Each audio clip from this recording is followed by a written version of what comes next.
क्यों मत जाओ ना भैया मुख्य बस स्टैंड बहुमंजिला पार्किंग बाजी बाजी बाजी होने जा रहा है। क्या बनाना क्या फ्रेम है सर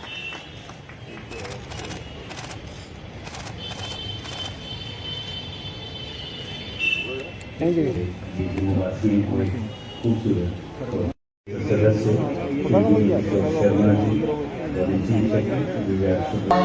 जय हे भारत भाग्य विधाता पंजाब सिंध गुजरात मराठा द्राविड़ हिमाचल यमुना गंगा उच्चा में जागे तब शुभदाता जन गण मंगलदायक जय हे भारत भाग्य विधाता जय हे जय हे जय हे।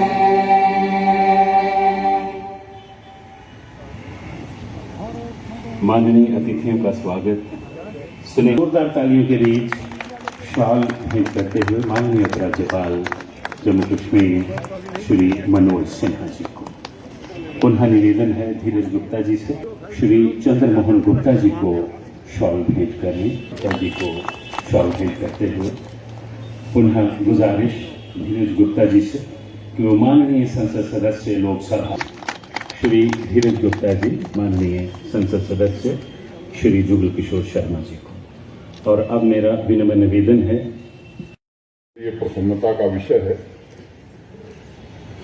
कि 2021 में जो परियोजना यहां प्रारंभ की गई थी उसे धीरज गुप्ता जी ने आज पूरा कर दिया। मैं सोच रहा था और मुझे जो बताया गया कि पिछले 2-2.5 वर्षों में ही मुख्य रूप से काम हुआ है। अगर सामान्य रूप से आप जम्मू कश्मीर के बजट को देखें तो मोटा मोटी 1 लाख करोड़ रुपए का बजट है जो पिछले साल देश की संसद ने पारित किया। इस साल थोड़ा बढ़ गया है। उसके पहले 90,000 करोड़ रुपए। जब दूसरे राज्यों को हम देखते हैं और उनसे तुलना करते हैं, मैं इसलिए कहना चाहता हूं बड़े जिम्मेदार लोग हैं, वो इस बात को आसानी से मुझे लगता है 20 करोड़ रुपए, आबादी 12 करोड़, और ये कोई 2-3 साल में नहीं हुआ। ये आजादी के बाद से ही अगर बाकी राज्यों की तुलना में जम्मू कश्मीर के बजट को देखेंगे तो 5 गुना 6 गुना बजट यहां मिलता रहा। अगर सरकारी कर्मचारियों को, गवर्नमेंट एम्प्लॉइज को हम देखें तो बिहार में 3.5 लाख, जम्मू कश्मीर में लगभग 5 लाख। अगर दूसरी तरफ निगाह ले जाते हैं तो रोज धरना कि हम 3,000 पर हैं, कई साल से हैं, लिख के दिया गया कि 7 साल बाद अस्थायी कर दिए जाएंगे। हम गरीब हैं, हम पढ़े लिखे हैं। मुझे लगता है कि अब वो समय आ गया है कि देश के बाकी राज्य जिस तरह से गुड गवर्नेंस के आधार पर चलते हैं उस आधार पर जम्मू कश्मीर को भी चलना चाहिए। सामान्य रूप से आप देखें देश के दूसरे राज्यों में, मैं उत्तर प्रदेश, बिहार, मध्य प्रदेश या नॉर्थ ईस्ट के प्रदेशों की अगर बात करूं तो ये कोई गुजरात, महाराष्ट्र, कर्नाटक की तरह विकसित राज्य नहीं, ये भी पिछड़े हुए राज्य थे। लेकिन मैं भी गांव से आता हूं, अब वहां गांव को सड़क से जोड़ना ये समस्या नहीं रह गई। पिछले 6 वर्षों में, खासतौर से 2000 में जब श्रद्धेय वाजपेयी जी देश के प्रधानमंत्री बने और प्रधानमंत्री ग्राम सड़क योजना शुरू हुई तो मोटे तौर पर पहला जो मानक था 1000 की आबादी के ऊपर के गांव, फिर 500 की आबादी के ऊपर के गांव, फिर 250 की आबादी के ऊपर के गांव, ये गांव सड़क से जुड़ गए। सामान्य रूप से यूपी, बिहार जैसे राज्यों में भी गांव में 20 घंटे 22 घंटे बिजली रह रही थी। यहां आने के बाद योजना बनानी पड़ी है कि कैसे यहां के हर गांव को सड़क से जोड़ा जाए, हर गांव तक बिजली कैसे पहुंचाई जाए। मुझे लगता है कि मैं इसलिए कह रहा हूं कि जरा मीडिया के भी साथी हैं, रोज अच्छी अच्छी खबरें भी लिखते हैं और प्रबुद्ध लोग भी हैं जम्मू नगर के। इनको विचार करने की जरूरत है कि आखिर ये जो एक सभ्य समाज की न्यूनतम नागरिक आवश्यकता है, बजट इतना बड़ा होने के बावजूद भी हम प्राप्त नहीं कर सके। इसमें मैं किसी को दोष नहीं देता और मैं ये कहना चाहता हूं कि हमने इसकी कार्य योजना हम सबने बनाई है और खुलेआम खुले तौर पर कहना चाहता हूं कि ये 3 वर्ष में अब कोई गांव नहीं होगा जहां सड़क नहीं होगी। बिजली भी 24/7 क्वालिटी पावर मिले, इसकी योजना हम सबने बनाई है। लेकिन हमारी दिक्कत क्या है? हमारी दिक्कत यह है कि अगर यहां पार्किंग बंद भी जाए तो जम्मू के दूसरे हिस्से वाले लोग कहेंगे कि साहब यहां बन गया तो क्या वो हमारा क्या होगा। सब कुछ एक ही साथ चाहते हैं, ये मानव स्वभाव है। भगत सिंह पैदा होना चाहिए मेरे घर में नहीं तो पड़ोसी के घर में, ये मानव स्वभाव, इसमें कोई। तो मैंने थोड़ा विषय से हटकर ये बात कही। मैं उन तमाम लोगों को जिन लोगों ने इस परियोजना को पूरा करने में अपना योगदान दिया है, मैं उनके प्रति हृदय से आभार व्यक्त करता हूं और उम्मीद करता हूं कि और भी जो परियोजनाएं हैं जिनका जिक्र अभी धीरज गुप्ता जी ने किया है, मैं थोड़ा बहुत जिक्र करूंगा, उसके विवरण में मैं नहीं जाना चाहता हूं, वो भी आगे समय से पूरा हों। अगर मोटे तौर पर जनसंख्या को आप देखें तो 32-33% लोग शहरों में रहते हैं और जो अनुमान है कि आने वाले दिनों में 8-9 सालों में यह संख्या 41-42% होने वाली है। अगर सकल घरेलू उत्पाद को देखें तो उसमें नगरीय क्षेत्रों का, माने शहरों का 63% योगदान है और एक आकलन है कि 9-10 साल बाद ये योगदान 75% होने वाला है। जब ऐसी परिस्थिति है तो फिर नगर कैसे होने चाहिए? मुझे लगता है कि ये केवल नगर विकास का विभाग या आवास का विकास का विभाग, जीडीए या म्युनिसिपल कॉर्पोरेशन या मेयर, डिप्टी मेयर और कॉर्पोरेटर, मुझे लगता है इस अभियान से नहीं जुड़ेंगे। अभी नगर निगम ने एक अभियान शुरू किया है सेग्रीगेशन का, सफाई का। अब रैंकिंग में जब देश के शहरों की सूची प्रकाशित होती है, जम्मू का नाम हम देखते होंगे तो मुझे लगता है हमें भी गर्व होता होगा कि नीचे से कहां हम खड़े हैं। अब गर्व होता है या शर्मिंदगी होती है, हमको सोचने का विषय, लेकिन जिसमें स्वाभिमान है मुझे लगता है उसको आज ये संकल्प लेने की जरूरत है कि नहीं, हम भी, हमारी जो जिम्मेदारी, इस शहर को स्वच्छ सब कुछ सरकार कर देगी, प्रशासन कर देगा, मैं समझता हूं ये दुनिया में कहीं हुआ नहीं और इसलिए हमको निश्चित रूप से विचार करने की जरूरत है कि जो हमारी जिम्मेदारी है हम करें। केवल दूसरे पर दोष देना कि साहब वो कमिश्नर नहीं कर रही है तो जीडीए के वाइस चेयरमैन नहीं कर रहे हैं तो सारे कर्मचारी ने खाना, ठीक है, ये भी सुधरेंगे, लेकिन हम खुद सुधर करके अगर अपना काम करते हैं तो मुझे लगता है कि उनको भी निश्चित रूप से हम प्रेरणा देंगे कि भाई अब हम इस रास्ते पर हैं, आप भी सही रास्ते पर आइए। एक बड़ा सवाल उभरता है कि आबादी के साथ शहरों के भौतिक, सामाजिक और बुनियादी ढांचे के व्यापक विकास को कैसे आगे बढ़ाया जाए। सामान्य रूप से ज्यादातर व्यवसायिक वर्ग के लोग शहरों में रहते हैं, नौकरी पेशा वाले लोग रहते हैं, उन्हें मूलभूत सुविधाएं कैसे उपलब्ध कराई जाए। अभी कहा गया कि मंदिरों का शहर है, मैं इसे थोड़ा, मेरी राय भिन्न है। ये मंदिरों का शहर था, देश के सम्माननीय प्रधानमंत्री जी ने इसे संस्थानों का शहर बना दिया। देश का अकेला शहर है जहां एम्स भी है, सेंट्रल यूनिवर्सिटी भी है, आईआईटी भी है, आईआईएम भी है। हिंदुस्तान में कोई दूसरा शहर नहीं। आप दिल्ली, बंबई, बेंगलोर, कलकत्ता, किसी शहर में ले लीजिए, ये चारों संस्थान किसी एक शहर में नहीं है। ये अकेला सौभाग्य जम्मू के लोगों को प्राप्त है। ये मैं मानता हूं कि यह नए जम्मू की दिशा में एक कदम है।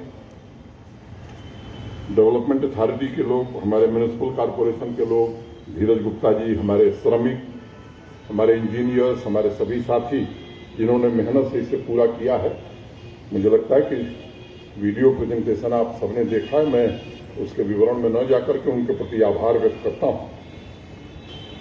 अब जम्मू कश्मीर कॉमर्शियल हब कैसे बने, मुझे लगता है कि इस प्रश्न पर हम सबको मिलकर के विचार करने की जरूरत। आध्यात्मिक स्थान है, और अगर शब्दों के सागर में इसे समाना हो तो मुझे लगता है कि अगर कॉमर्शियल हब हम बनाने की दिशा में आगे बढ़ते हैं, आर्थिक गतिविधियां बढ़ाने की दिशा में हम बढ़ते हैं, तो ये जो पार्किंग की सुविधा है ये आवश्यक है।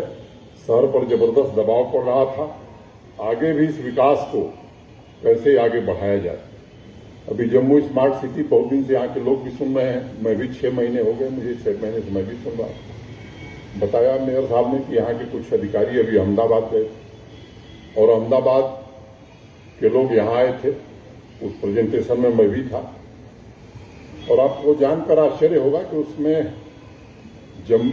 अहमदाबाद म्युनिसिपल कॉर्पोरेशन में 8 आईएएस अधिकारी काम करें, 8, एक नहीं 8, और किस तरह से वहां परियोजनाएं पूरी हुई हैं, मुझे लगता है वो हम सबके लिए एक प्रेरणा का विषय। उससे कुछ हमने भी सीखा है, हमारे लोगों ने भी देखा है और उसको समयबद्ध तरीके से कैसे पूरा किया जाए, इस दिशा में हमारे लोग भी जो उससे जुड़े हुए हैं वो काम कर रहे हैं।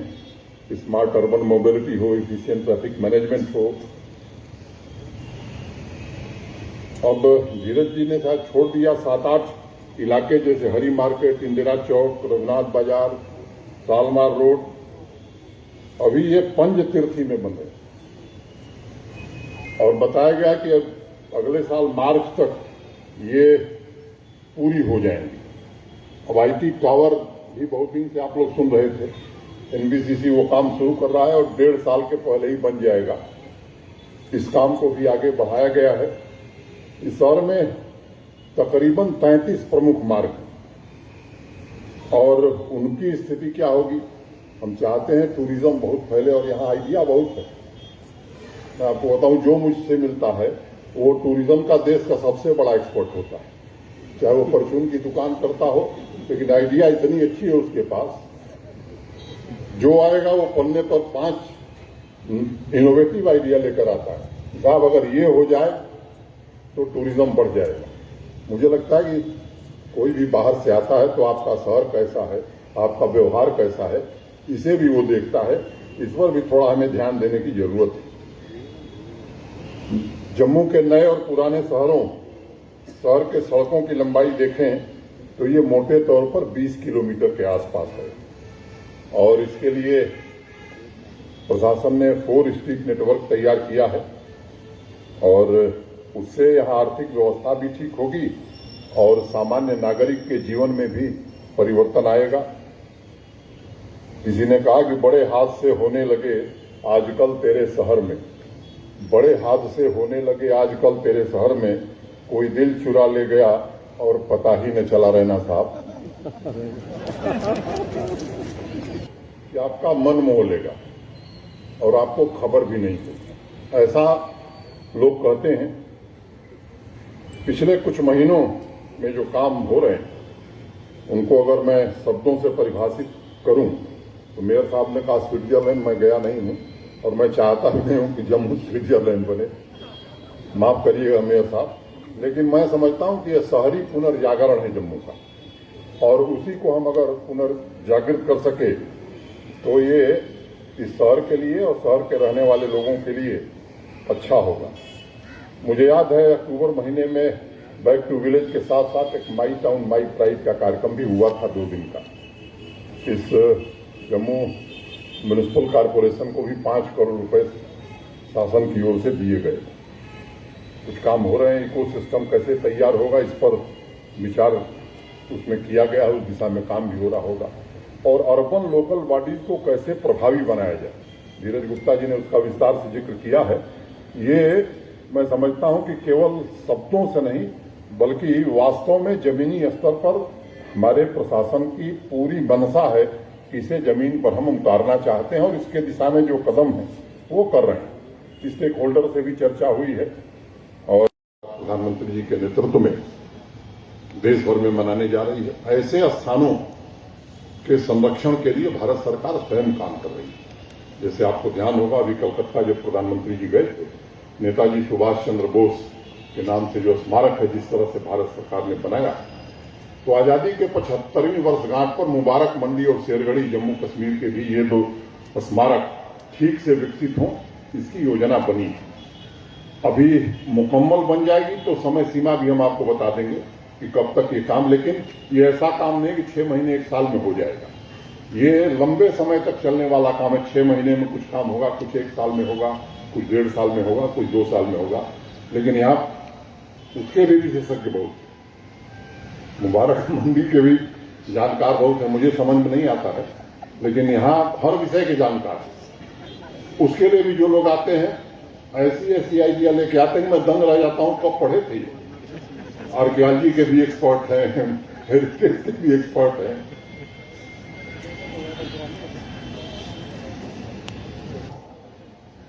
से केसी चौक की तरफ जब जाते हैं तो 1.5-2 किलोमीटर का ये रास्ता है। एक योग्य शहर जो गुणवत्तापूर्ण जीवन स्तर से भरा पूरा हो, उसकी झलक देखने को मिले, इसका प्रयास आने वाले दिनों में किया जा रहा है। मैं ठीक कह रहा हूं ना? एक रोड का मैंने जिक्र कर दिया ताकि ध्यान में आ जाए। बहुत सारी सड़कें हैं जिनको आने वाले दिनों में ये लोग निर्माण करेंगे। अब योजना बनाना, उसका निर्माण, दृष्टिकोण, कार्यान्वयन, कोशिश हम लोग कर रहे हैं कि इस पर थोड़ा ध्यान केंद्रित किया जाए।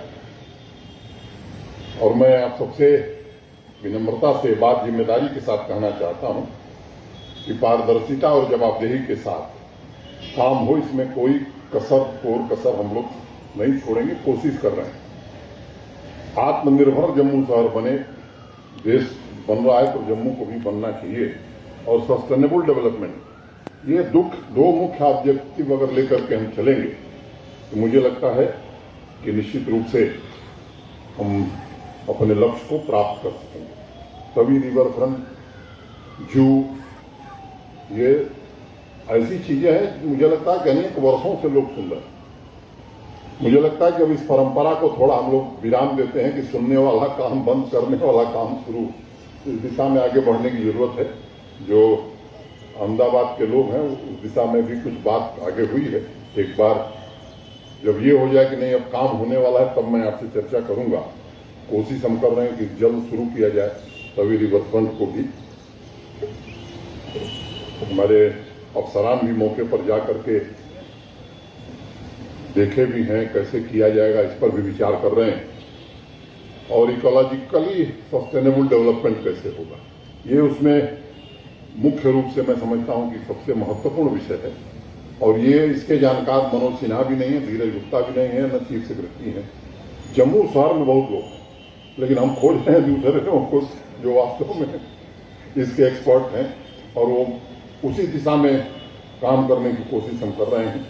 जो प्रमुख बाजार हैं उनका सौंदर्यीकरण, मेट्रो की चर्चा बहुत दिनों से रही है।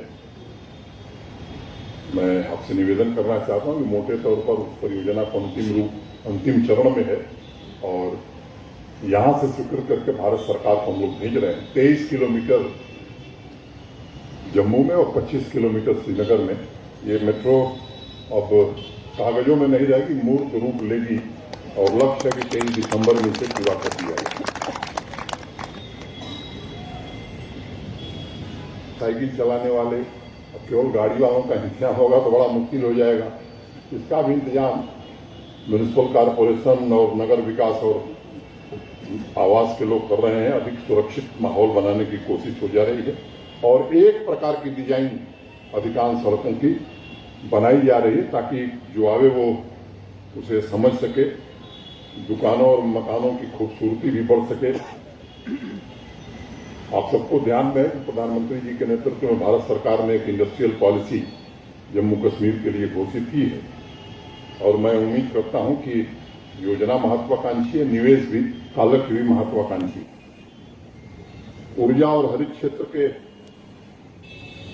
दिशा में भी कैसे काम हो निर्माण का, शहरी नियोजन और जैव विविधता, क्वालिटी वाटर मैनेजमेंट, कचरा प्रबंधन, इन सब बातों का जिक्र अभी पहले किया गया थी। सोशल डिस्टेंसिंग का सब पालन कर रहे थे तो उसमें एक शिक्षा मिली हमें शहरों में खुले और हरे भरे स्थान का होना बड़ा जरूरी है।